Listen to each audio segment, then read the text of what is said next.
From cancellation and now you're at 100. How does it feel? Feels great. Why wouldn't it? It feels amazing. Yeah. Did you expect it to come this far? No, I don't think anybody did. I mean, maybe like after the first cancellation, you're like, maybe we can do it. And then the second cancellation, which lasted 2 years, we were pretty much done. It feels great. Well, of course it feels great right now. Yeah, I never thought we would make it. It seems very surreal. Do you just focus on the performance for Family Guy, or are you just doing the voice? No, I never. I walked into the writers' room when they're working on the Empire Strikes Back script, sat there for like 20 minutes to watch everything happen, and I wound up writing a line of dialogue.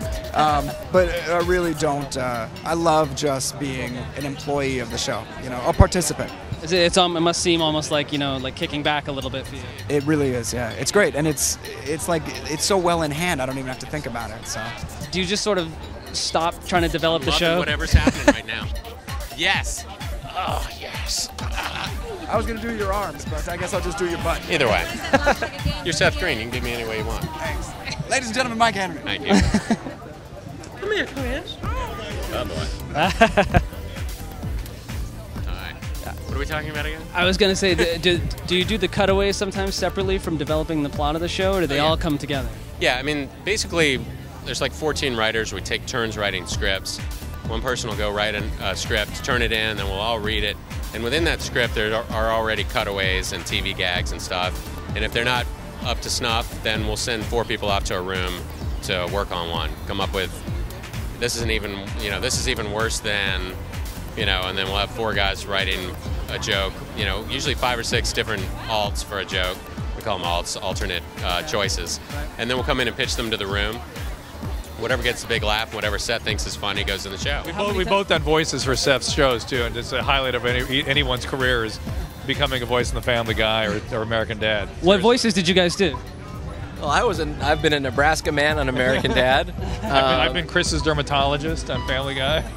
Have you played a radio guy in the Family Guy? I did, but that got cut. Oh, man. Which means there's still hope. Yeah. We're hoping that in the next time there's the chicken fight between Peter and the chicken, that they're going to like fight into the Loveline studio and sit down for a second. And Drew will say, like, where's your father? Beat up the chicken a little bit. Yeah. It's awesome. Now, are you ever pushing the idea on these guys to do a movie? A Family Guy movie? Yeah. No, I don't really. I'm not a pusher in that capacity. It's kind of a natural evolution, but I think it would have to be something that was worth making. It'd have to be a really a big story, you know what I mean? Something important to tell. Can you tell us anything? Is there a movie in the works now? A Family Guy movie? I said this before down the line. I'm the last to know everything. So your person to ask is Seth MacFarlane, who's over there. He'll be telling you. We are working on some ideas. We're trying to figure out how to work it into the schedule so that the show doesn't suffer, and that's the real trick, is how to do that. And that's why it took The Simpsons 20 years. They finally figured out how to do it, and hopefully they'll share their secrets with us. Let me ask you: Did you come up with your characters? I did come up with my characters. I met Seth when he was in college with my brother, Patrick, at the Rhode Island School of Design, and I did a bunch of characters in my brother's student film. And Seth and I hit it off, and he liked what I was doing. And so when the show sold, he invited me to come write gags and create characters. So Cleveland was a guy that I played basketball with about 10 years ago in Virginia, who said he was from Maryland. I was like, Merlin? He's like, yeah, Maryland. I'm like, oh, Maryland. Yeah, Maryland. So there's Cleveland. And then Herbert was actually an old man that I worked at a grocery store with when I was in high school, who's just a sweet old guy. And then in the Family Guy room, we make him a pedophile, and so that goes on TV. And there's a lot of old gay guys around in Virginia, so that's why I came up with this guy that shows up. And the Greek that guy, I have no fucking idea where he came from. But yeah, think of stuff, air it out. If people laugh, it goes in. So are you aiming at 400? I'll be dead by then, but you know, let's go for 250 and see where we are. A couple of robot chicken questions. There was a bit of a rumor that there may be another Lucasfilm special you guys are working on? Yeah, we've been talking about it. It's timing. First, we're just finishing our 3rd season. I've been working since January. It's an exhausting process to make 20 episodes of the show. We did the first one after a good hiatus period, and then kind of put 14 concentrated weeks on it. So we may do something like that, but we're going to concentrate on putting the DVD together, which is a bigger process than you'd think. Just editorially and compiling everything, it takes a lot more than you expect. So we're going to concentrate on putting that together, and then we'll talk about whether or not we're going to do a second one. I know you guys thinking of any Indiana Jones stuff, or? Oh, are you so excited? I want it to be awesome. I'm really looking forward to it. No, we did something last season that didn't go the way we wanted it to. It didn't work out as well as we had hoped, so I don't know if we'll revisit it.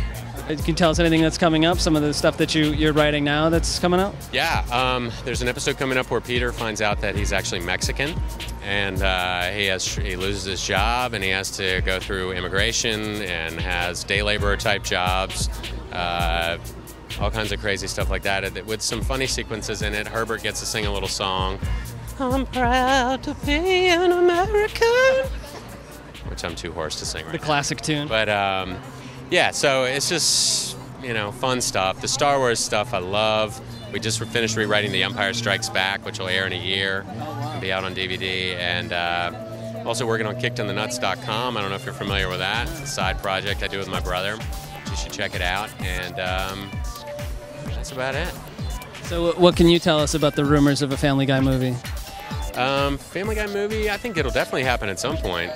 There's definitely people meeting about it, coming up with a story, and but nothing concrete yet. And it's really just a matter of everyone having time to do it. And now you've joined a pretty exclusive club with the Judd Apatow crowd now. Yeah, right? Oh, I scored. How's that feel? It feels great. I love it. I would work with those people any day of the week. They're great. Brilliant, amazing, funny people. Are you looking down the line at more stuff with them, or? Listen, if Judd called me and said, we have a job for you, I'd be like, okay, in 2 seconds. But we just wrapped this, I'm in no hurry. And let me just ask you quickly about Mass Effect. Oh, yeah. How much did you record for that? Is it an insane amount? It was a lot of script? I did several hours, yeah. It was a 2-day period. I think I did 12 hours of recording for it. That can't be true. I did a lot, though. Yeah. Now the reviews are starting to come in, and it's saying that it's getting great reviews, and they're saying that the story is. Somebody said it was one of the most involving stories since Star Wars. It was it was a really incredible proposal. That was why I wanted to do it. Just the way that they lay out storytelling and the way that you can play the game, and the technology is similar. Like, it's not AI, but it's similar to that, where you build a reputation as a character within the game, and based on your decisions, based on the things that you do, other characters relate to you. Like, if you kill somebody, you're a bad guy. You know what I mean? It's really neat. I just thought it was such a cool game. So, have you had a chance to play any of the early builds? No, I haven't. I'm terrible at video games. I'm an awful game player. Right. So I usually get friends of mine who are real good, and then watch them play. What's up, Tom? Tom Devaney, one of the writers on the show. Yeah, man. Thanks for all the great dialogue, Tom. Come on, no. It's all you. We give him a 7, he makes it a 10. That's what I do. I'll give you change on your $100. All right, thanks a lot for talking with me.